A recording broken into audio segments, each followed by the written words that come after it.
파이널 컷 프로는 구독자 1000명, 시청시간 4000시간 달성하고 난 다음에 사도 늦지 않는다. 안녕하세요. 파이널 컷 무비입니다. 오늘은 제가 키프레임이라는 거에 대해서 말씀드리겠습니다. 저도 이제 처음에 영상 편집할 때 키프레임이라는 단어 자체를 몰라서 검색도 못하고 그랬던 기억이 있는데요. 저희 구독자님들이나 또 찾아 들어오신 분들은 제가 처음 했을 때 그런 기분으로 이걸 내가 원했어 이런 생각하면서 배우게 되실 겁니다. 제가 한 번에 많이 하면 사람이 질리게 된다는 걸 알기 때문에 키프레임의 기본적인 사용 방법을 말씀드리고 이제 충분히 기본 원리만 알면 벌써 응용할 수 있는 게 몇 가지가 늘어납니다. 그걸 해보신 다음에 제가 또 고급진 거 마스킹도 하고 그런 것들을 추가로 말씀드리겠습니다. 영상을 불러오시면요, 오른쪽에 여기 왼쪽 맨 끝에 누르시면 마름모 모양이 있습니다. 이게 누르면 노란색으로 바뀌고 다시 누르면 없어지고, 사실 플러스라고 조그맣게 적혀 있는데 안 보이죠? Add a keyframe, 그리고 이렇게 다시 갖다 대면 Delete keyframe 이렇게 돼 있잖아요. 그래서 노란색으로 돼 있으면 키프레임이라는 게 설정이 된 거고, 회색으로 돼 있으면 설정이 활성화가 안 된 거고, 그렇게 보시면 되겠습니다. 아이무비에서도 키프레임이 됩니다. 근데 이제 매우 제한시켜 놨어요. 왜냐면 아이무비는 편집을 처음 하는 사람도 키프레임이라는 용어를 모르는 사람도 사용할 수 있게 나온 거기 때문에 그런 거고, 이제 이건 내가 의도적으로 바꾼다 이런 의미로 보시면 되겠습니다. 키프레임은 뭐냐? 움직임을 주는 겁니다. 크기를 바꾸거나 위치를 바꾸거나 혹은 투명도를 바꾸거나 이렇게 하는 거죠. 근데 보통 움직임을 바꾼다는 게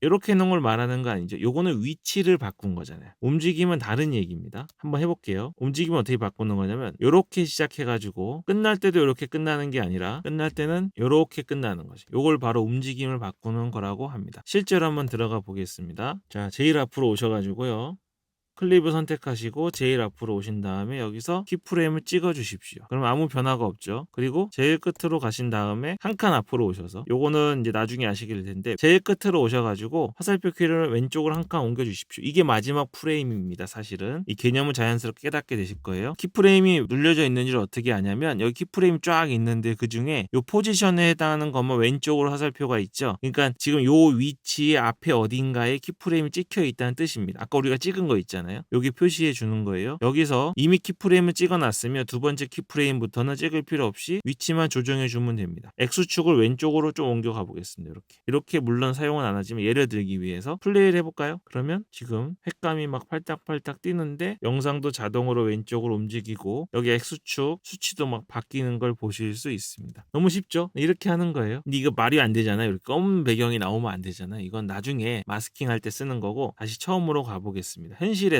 요게 원래 이제 1080p인데 1080짜리 영상이거든요. 이거를 검은색 배경이 없이 하려면 확대를 해줘야 됩니다. 예를 들어서 스케일 값을, 키프레임 지금 아무것도 안 찍혀 있습니다. 150으로 잡아주시고요. 그리고 왼쪽 끝을 딱 맞춰주세요. 여기서 딱 맞췄습니다. 그리고 다시 아까 똑같이, 이게 이해가 되시죠? 처음으로 가가지고 키프레임을 찍어주시는 겁니다. 요번에 확대가 됐으니까 0이 아니라 X가 477, 이 키프레임이 시작이 되는 겁니다. 끝으로 가볼까요? 끝으로 가셔서 앞으로 한 칸 온 다음에 X축을 왼쪽으로 쭉 밀어보겠습니다. 검은 배경 나왔죠? 안 나오게 딱 맞추시면 이렇게 되겠죠? 이렇게 하시면 플레이 해볼게요. 네, 카메라 무빙이 있어가지고 잘 못 느껴지시겠지만 실제로는 왼쪽에서 오른쪽으로 이동을 하고 있는 겁니다. 실제로 영상 편집할 때는 이렇게 하셔야겠죠. 이렇게 해야만 검은 배경 없이 정상적으로 프레임이 끝나게 됩니다. 다른 것도 응용이 가능하겠죠. 확대도 됩니다. 이게 다시 원본 영상인데요. 이 영상이 점점 커지는 모습을 하고 싶은 겁니다. 이 부분이 나오게. 그러면 클립에 처음으로 가셔서 이번에는 포지션이 아니라 스케일의 키프레임을 찍어 주십시오. 그리고 제일 뒤로 가셔가지고 앞으로 한 칸 당긴 다음에 화살표를 한 칸 앞으로 한 다음에 100% 값을 늘려주는 겁니다. 이렇게 늘려주는 거. 그럼 어떻게 될까요? 플레이 해볼게요. 예상되시죠? 점점 확대가 되면서 자동으로 여기 오른쪽에 보면 수치가 막 올라가고 있죠. 이게 바로 키프레임을 이런 식으로 사용하는 겁니다. 자, 이제 문제가 보이십니까? 카메라가 무빙을 하다 보니까 처음에 확대하면 그냥 가운데 여기가 확대될 것 같지만 위치가 바뀌어 버렸잖아요. 그래서 멈추고 싶은 곳은 사실 이곳이 아니라 화면이 조금 더 위로 올라갔으면 좋겠다는 생각 우리는 하게 됩니다. 그럼 어떻게 하면 될까요? 두 개를 동시에 맞게 해주면 돼요. 포지션이랑 스케일에 키프레임을 둘 다 찍어주시면 됩니다. 둘 다 바꿀 거니까. 그러면 다시 해볼까요? 제일 앞으로 가서 포지션에 키프레임 찍어주시고 스케일에 키프레임을 찍어주십시오. 자, 제일 끝으로 왔습니다. 한 칸 앞으로 가신 다음에 스케일을 쭉 키워보겠습니다. 벌써 보시면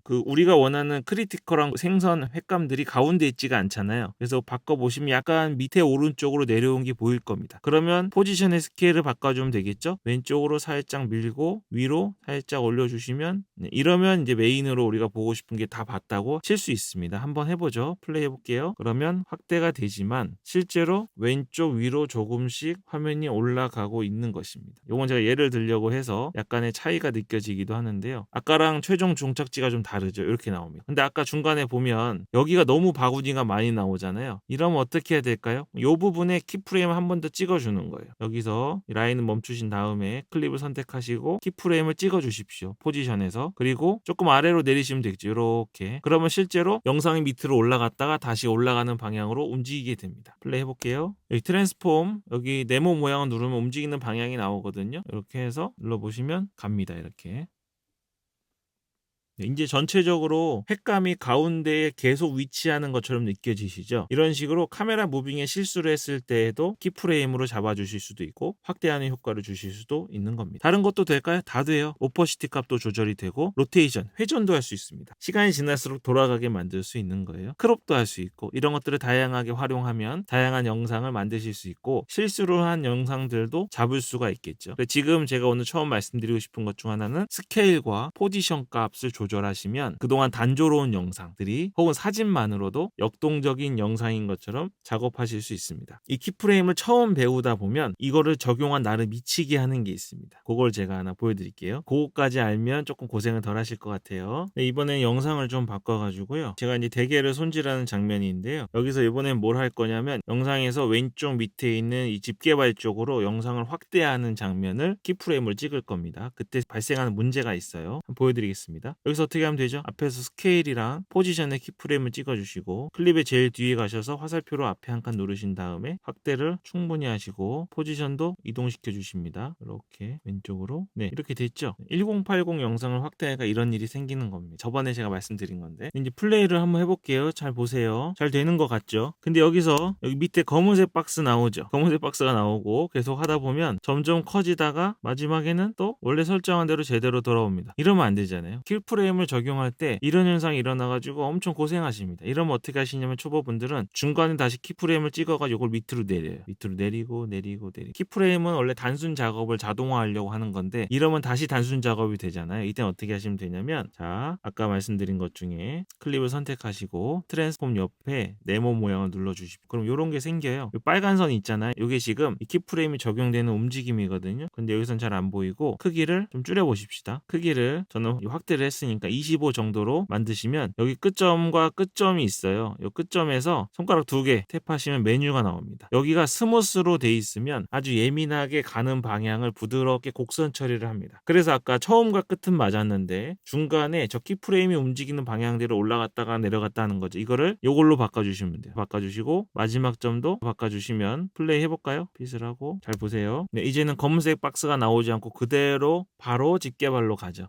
요게 가능한 겁니다. 그러니까 스무스는 나쁘고 직선은 좋다 이런 게 아니고 의도하지 않게 그런 일이 벌어졌을 때 우리가 굉장히 고생할 수가 있어요. 그래서 키프레임을 처음 배웠을 때 항상 이 문제에 봉착하기 때문에 제가 키프레임의 기초를 말씀드리면서 이것까지 전달해 드리기로 하겠습니다. 스무스를 통해서 또 다양한 효과를 줄 수 있습니다. 그거는 다음에 키프레임 다룰 때 또 추가해서 말씀드리겠습니다. 오늘 여기까지 하겠습니다. 파이널 컷 무비였습니다.